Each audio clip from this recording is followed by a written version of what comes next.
Hello friends, welcome to my YouTube channel SK study words. कैसे हो आप लोग? आई होप आप लोग अच्छे होंगे। आज का हमारा टॉपिक है रस छंद अलंकार।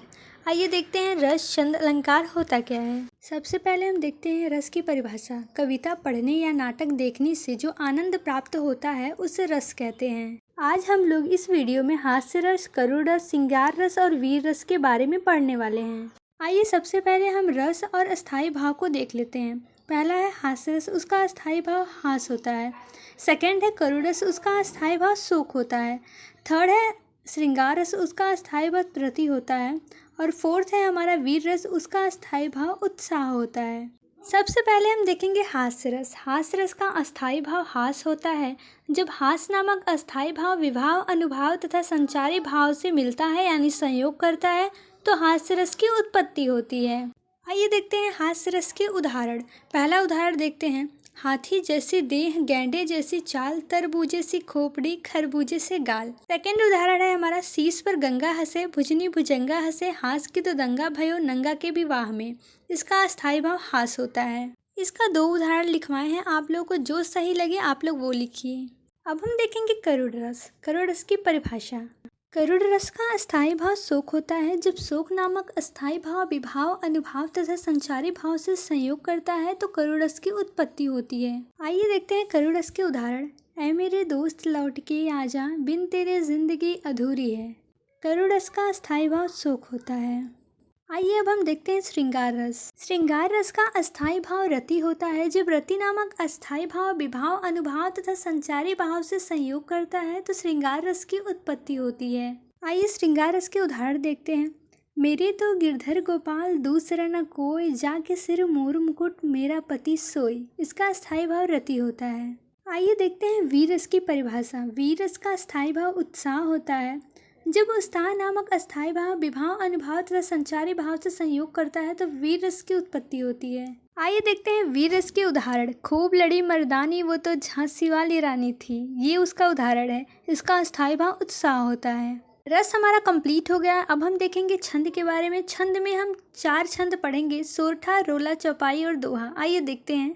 परिभाषा पढ़ने से पहले हम कुछ महत्वपूर्ण बिंदु देखते हैं कि लघु क्या होता है और दीर्घ क्या होता है, अर्थात गुरु क्या होता है। तो लघु ऐसा मतलब अक्षर होता है जिसमें अ, छोटी ई, छोटा ऊ आए तो उसमें लघु लगता है यानी एक खड़ी पाई लगता है। और जब दीर्घ आए यानी आ, बड़ी ई, बड़ा ऊ, ए ओ अंग, ऐसी मात्राएं आए तो उसमें एस लगता है यानी दीर्घ लगता है। सबसे पहले हम देखते हैं सोरठा के बारे में। यह एक अर्ध सममात्रिक छंद है। इसमें 4 चरण होते हैं। पहले तथा तीसरे चरण में 11-11 मात्राएं तथा दूसरे और चौथे चरण में 13-13 मात्राएं होती हैं। आइए उदाहरण देखते हैं। जे ही सुमिरन सीधी हुई, गणनायक करिवर बदन, करहो अनुग्रह सोई, बुद्धि राशि शुभ गुण सदन। देखिए इसमें 4 चरण हैं। होई तक पहला चरण है, बदन तक दूसरा चरण है, सोई तक तीसरा चरण है और सदन तक चौथा चरण है। तो इसमें कहा गया है कि पहले और तीसरे चरण में 11-11 मात्राएं और दूसरे तथा चौथे चरण में 13-13 मात्राएं होती हैं। आप लोगों को जो ऊपर दिख रहा है यह उसका मात्रा है। जो एक खड़ी पाई है उसको 1 गिनेंगे और जो एस की तरह है उसको 2 गिनेंगे।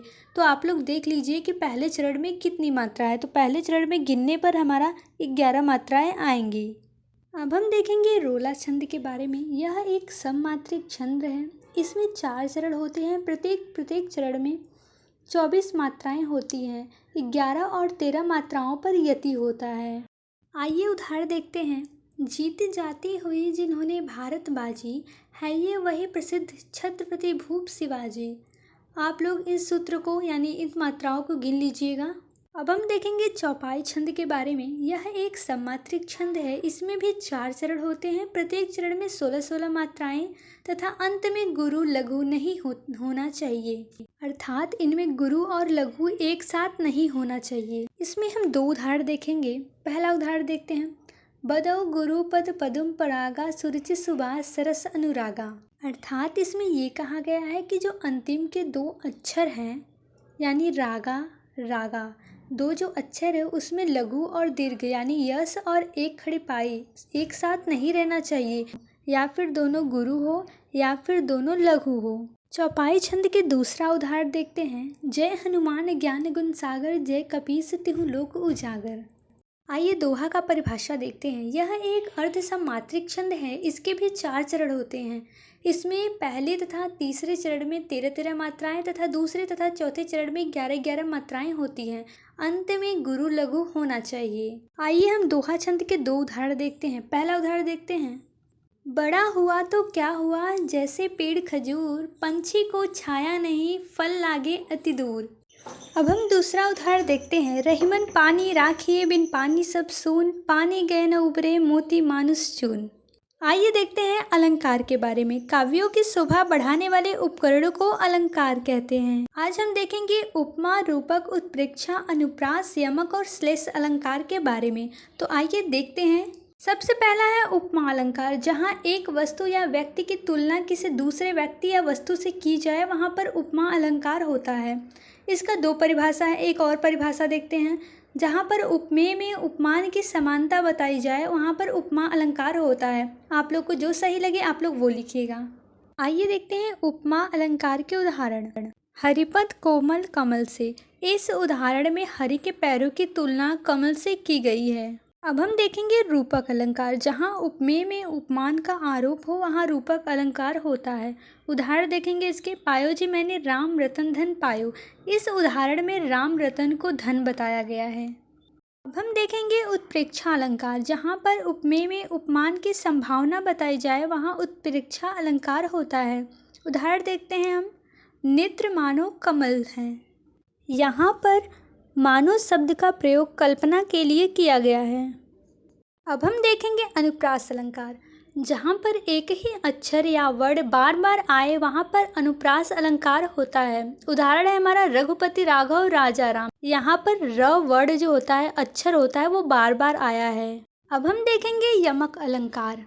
जहाँ पर एक ही शब्द बार बार आए, वहाँ पर यमक अलंकार होता है। उदाहरण है हमारा सोना कितना सोना है, सोने जैसे तेरा मन।